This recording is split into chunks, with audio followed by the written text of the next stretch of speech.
ముందు 300 కుట్టేది ఆమె, ఇప్పుడు 500 అంది.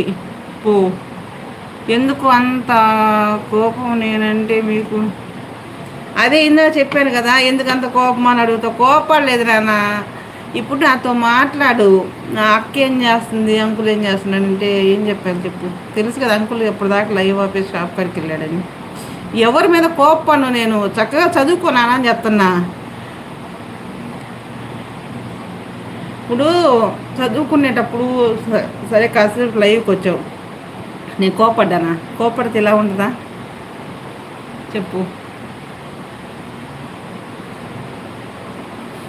చెప్పు.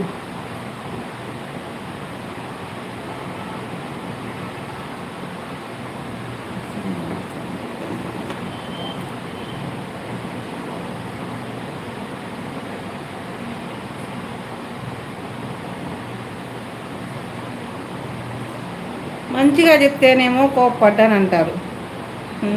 ఏం చేయాలి చెప్పండి. ఇంకా నేను కోపడితే వేరే విధంగా ఉంటుంది. మొన్న ఒక రోజు కోపడ్డాను చూసావా? కోపడ్డం అంటే అది నీ మీద కాదు, వేరే ఒక అమ్మాయి ఇచ్చి కామెంట్ పెడితే చెప్పు.